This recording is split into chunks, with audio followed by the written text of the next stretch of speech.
Bago po kita magpuot, shoutout ko po palang kay Paulo Crusillo na aki kan sa Kuyang Madihon. Asing kay Eldrin Clerigo, nayaon po dyan sa Caloocan, nasa kong pamangkin. Mercy Colanza Torres, sa Kuyang pamangkin. Asin sa Kuyang amigo, si Sian Estrella. Si Sheila Cabitana, nayaon po dyan sa Bacor, Cavite, nasa Kuyang pamangkin. Salamat po kan sa endong padagos na pagsubaybay sa Kuyang video.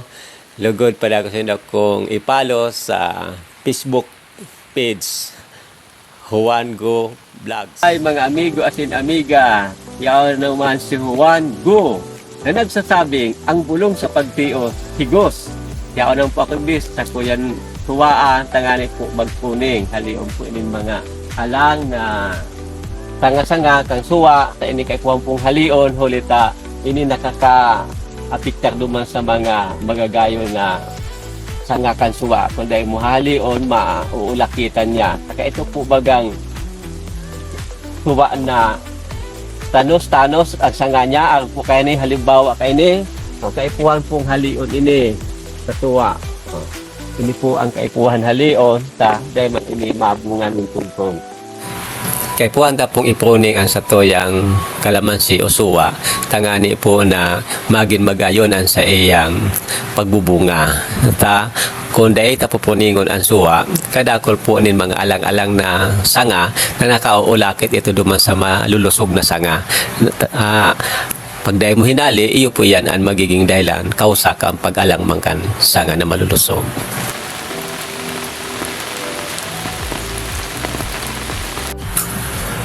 Ang pagpupruning, ang po kayo puputulon mo, mahiling mo itong sanga na alang, iyo po ang ihalion mo.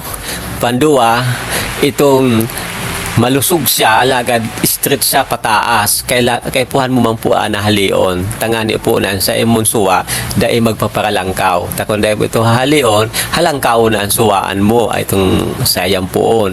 Mabunga ito duman sa pinakapuro. Kaya pigahali itong sanga na daw sa mataba, alagad siya straight kung minatubo pataas. Pantulo itong nga nagyayab-yab sa inihon puon, kay puwan mo itong halion, takundae pagbunga ka ito maduot sa daga ang bunga niya, kaya pigahali po ito sa pagpruning ka. Nagpruning ako kapag nahiling kong kadakol ng alang ang mga sanga niya, asin kadakol ng itong street ang sa iyan tambo pataas. Kaya puhan muna siyang ipruning. Kaya mahiling mo man ang sa iyang puong kung kaipuhan ng ipruning.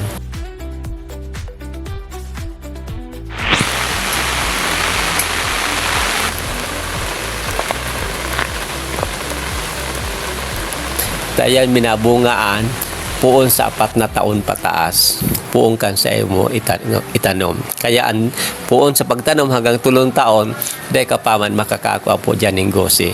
Kaya dapat halaba man ang sa imong panustos na maintenance.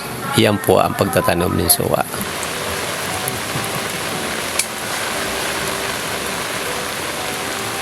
Hello, tapos na pa ko sa kuyang pagpruning, sa kuyang suwaan. Kaya salamat kasi nung pagsubaybay, ipalala na po sa Juan Go page. Ngani po na ano man ang sa indong mga comment, kung ito sa ibaba, ngani po masimbagan ko sa susunod na video. Salamat, ang bulong sa pagtios higos. Pakikomen man po mga amigo asin amiga kung saan na po nakakaabot ang sa kuyang video. Salamat kan sa indong pagsubaybay.